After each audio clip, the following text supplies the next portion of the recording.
हम सभी की इच्छा होती है कि हम भी स्कूल के क्लास के हेड स्टूडेंट बन पाए, और हम सभी क्या करते हैं, इस इच्छा को सिर्फ और सिर्फ अपने मन में लिए रहते हैं और फिर सोचते रहते हैं कि वो हेड स्टूडेंट है, काश मैं होता। उसके लिए कोई एफर्ट करते ही नहीं है, और कभी कभी उसके लिए एफर्ट्स करना चाहे तो हमें समझ ही नहीं आता कि क्या करें और क्या ना करें। तो आज की इस वीडियो में आप लोगों की यही कंफ्यूजन दूर होने वाली है। आप लोगों को मैं बहुत सारे ऐसे मेथड्स बताने वाली हूँ जिनको अगर आप फॉलो करते हो ना तो डेफिनेटली आप अपनी क्लास के मॉनिटर हेड स्टूडेंट जरूर से बन जाओगे। आपको सिर्फ इस वीडियो को लास्ट तक देखना है और हर पॉइंट पे सोचना है कि क्या आप इस पॉइंट को कर सकते हो, और अगर कर सकते हो तो उसको करना है और बढ़िया स्टूडेंट बनना है। तो चलो बढ़ते हैं वीडियो में आगे। अगर आप हेड स्टूडेंट बनना चाहते हैं तो आपके अंदर एक स्किल का होना सबसे इम्पोर्टेंट, और वो स्किल है लीडरशिप स्किल। आपको ना लीडरशिप स्किल्स डेवलप करनी होंगी। इसका मतलब है कि आपको दूसरों को इंस्पायर करना आना चाहिए और गाइड करना भी। तो ये लीडरशिप स्किल तो सबसे इम्पोर्टेंट है। सबसे पहले आपको इसी पे काम करना होगा। चलो अब आगे बढ़ते हैं नेक्स्ट चीज के बारे में। इसके अलावा आपको ना अपनी एकेडमिक्स पे भी पूरा ध्यान देना है। अब ये बात तो देखो सच है, जो बच्चा इंटेलिजेंट होता है ना, टीचर उसी को सारी ड्यूटीज देती है, उसी को एक अच्छा स्टूडेंट समझती है। इसलिए आपको सारी चीजों के साथ साथ अपनी पढ़ाई को भी पूरा टाइम देना होगा और इस तरीके से पढ़ना होगा कि आप क्लास में अच्छे मार्क्स गेन कर पाए, साथ ही साथ आपको उस चीज की नॉलेज भी हो। इस चीज में आपको कुछ चीजों का ध्यान रखना है, लाइक टाइम से अपना होमवर्क कंप्लीट करना, टाइम से असाइनमेंट्स प्रोजेक्ट्स को सबमिट करना। बहुत सारे बच्चे क्या करते हैं, वो बनना तो बहुत कुछ चाहते हैं बट उनसे काम टाइम से किया नहीं जाता और टीचर के सामने बहाने मारते हैं। आपकी ना जब टीचर के सामने बढ़िया इमेज बनेगी तभी आप कोई हेड स्टूडेंट बन पाओगे। हमेशा जिस भी स्टूडेंट में आप वीक है ना, हमेशा 1 घंटा उसको एक्स्ट्रा देने की कोशिश करना, और जिसमें आप बढ़िया है उसको भी छोड़ना मत, उसको भी टाइम टू टाइम रिवाइज करना, जिससे आपका फेवरेट सब्जेक्ट ही बना रहे और आप उसमें हमेशा टॉप करें और टीचर के सामने बढ़िया इमेज बनाएं, और टीचर दूसरे बाकी सभी बच्चों को बोले कि इसकी तरह बनो, इसके देखो सभी सब्जेक्ट्स में सबसे ज्यादा मार्क्स आए हैं। इसलिए आपको अपनी एकेडमिक्स पे ध्यान देना होगा। वो सभी स्टूडेंट जो हेड स्टूडेंट बनना चाहते हैं उनको कम्युनिकेशन स्किल्स जरूर आनी चाहिए। इफेक्टिव कम्युनिकेशन बहुत जरूरी है। आपको अपने आइडियाज को दूसरों के सामने बताना आना चाहिए, दूसरों की बातें सुनना आना चाहिए और अच्छा रिप्लाई करना आना चाहिए। फिर चाहे आपके आगे स्टूडेंट हो या फिर टीचर हो, आपको हमेशा सभी से बात करने का ढंग आना जरूरी है। आपकी कम्युनिकेशन स्किल्स ना आपको प्रेजेंट करती है कि आप किस तरीके के इंसान हैं, किस तरीके के स्टूडेंट हैं। इसलिए इस चीज पे काम करना आपका बहुत जरूरी है।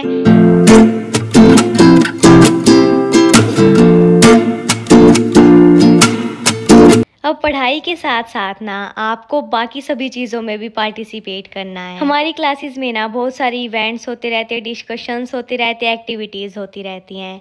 तो आप उन बच्चों में से मत बनना जो साइड में बैठ के सिर्फ और सिर्फ ये सारी चीज़ें देखते हैं, उनमें पार्ट कभी भी नहीं लेते, बल्कि आपको सभी एक्टिविटीज़ में एक्टिवली पार्टिसिपेट करना है। अब देखो, परफेक्ट कोई भी नहीं होता। ज़रूरी नहीं है कि आपको सारी चीज़ें आती हैं जिनमें आप पार्ट लेने वाले हैं। अगर आपको चीज़ें नहीं भी आती तब भी आ जाएंगी ना। जब आप पार्टिसिपेट करना स्टार्ट करोगे तभी आपको पता चलेगा कि किस तरीके से क्या चीज होती है, और आप धीरे धीरे मोटिवेट होगे और उस चीज पे और ज्यादा काम करोगे। अब ऐसा नहीं है जो बच्चा 2-3 साल से पार्टिसिपेट कर रहा है उसको सारी चीजें आती हो, फर्स्ट टाइम पे उसको भी नहीं आती होगी। और सभी का कभी ना कभी फर्स्ट ट्रायल जरूर होता है। तो अगर आप लेट हो चुके हैं तब भी कोई बात नहीं, अब से स्टार्ट कर देना सारी चीजों में पार्टिसिपेट करना। इससे ना आपकी विजिबिलिटी बढ़ेगी और आप टीचर की नजर में आएंगे। अब इन सभी के अलावा एक क्वालिटी का और आपके अंदर होना जरूरी है, वो है दूसरों की हेल्प करना। आपको ना अपनी क्लासमेट्स की हेल्प करनी चाहिए जितनी आप कर सकते हैं। अगर उनको कोई टॉपिक आता नहीं है और वो टॉपिक आपको आता है तो उनकी मदद कीजिए उस टॉपिक को सॉल्व करने में।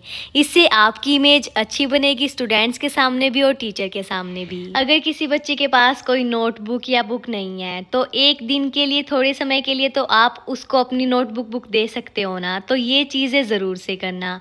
और बहुत सारी चीजें जिनकी हमें क्लास में जरूरत पड़ती रहती है, लाइक किसी बच्चे की नोटबुक फट जाती है और आपके पास गम है तो उसकी हेल्प जरूर करें।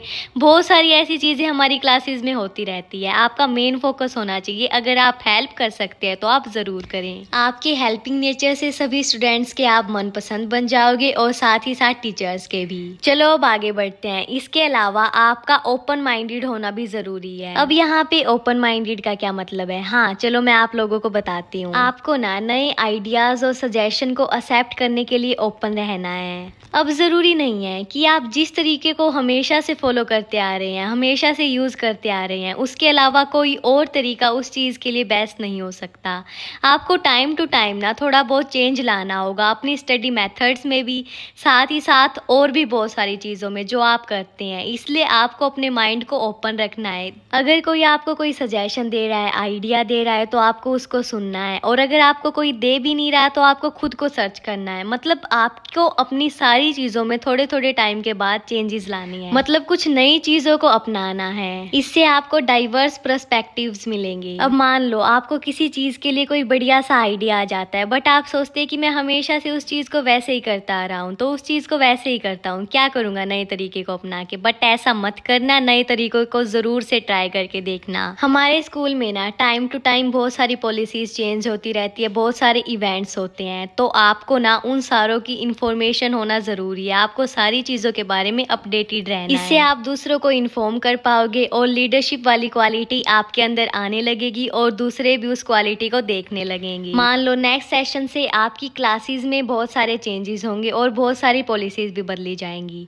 तो आपको उन सारी चीज़ों को एक पेज पे या एक डायरी में राइट डाउन कर लेना है और उन सारी चीज़ों के बारे में हमेशा अपडेटेड रहना है, कुछ ना कुछ इन्फॉर्मेशन लेते रहना है, जिससे नेक्स्ट सेशन में जब आप क्लास में जाएं तो टीचर के सामने आपकी बढ़िया इमेज बन पाए और आप अपने क्लासमेट्स को भी बता सके कि इस सेशन से ऐसे होगा, दूसरे सेशन से वैसे होगा। और इन्फॉर्मेशन कलेक्ट करने से ना आपकी भी नॉलेज इंक्रीज होगी, आपको भी अपने स्कूल के बारे में, कॉलेज के बारे में और ज़्यादा जानने को मिलेगा। चलो बात करते हैं एटीट्यूड के बारे में। अब बहुत सारे बच्चे बोलते हैं कि जो हमारी क्लास का मॉनिटर है, हेड स्टूडेंट है, उसके अंदर एटीट्यूड है। देखो एटीट्यूड होना बिल्कुल भी ज़रूरी नहीं है, बट पॉजिटिव एटीट्यूड होना बहुत ज़रूरी है। आपको हमेशा अपने अंदर पॉजिटिव एटीट्यूड रखना है। अगर कोई चैलेंजेस आपके सामने आते हैं तो आपको उन चैलेंजेस को फेस करना है, गिव अप नहीं करना है। आपको ये एटीट्यूड रखना है कि आप कर सकते हैं। अगर आप नहीं करेंगे तो कौन करेगा? आप ही करेंगे। अब देखो एक हेड स्टूडेंट तो होता नहीं है, जैसे आप अपनी क्लास के हेड स्टूडेंट बनना चाहते हैं वैसे ही दूसरी क्लासों के भी कुछ हेड स्टूडेंट्स होंगे, तो आपको ना उनसे बातें करनी है या फिर अपनी क्लास के जो पहले हेड स्टूडेंट रह चुके हैं उनसे बात करनी है और आप इनसे दोस्ती करें। इनसे आपको बहुत सारी चीज़ें सीखने को मिलेंगी। आपको पता चलेगा कि आपको किस तरीके से बिहेव करना चाहिए, किन किन चीज़ों का आपको ध्यान रखना ज़रूरी है। तो गाइज ये कुछ चीज़ें हैं जिनका अगर आप ध्यान रखोगे और इन पे काम करोगे ना तो डेफिनेटली आप भी एक दिन हेड स्टूडेंट बन जाओगे। तो अगर इस वीडियो से आपको कुछ हेल्प मिली हो तो लाइक, शेयर एंड सब्सक्राइब जरूर से कर देना। अब मैं चलती हूँ। हर हर महादेव।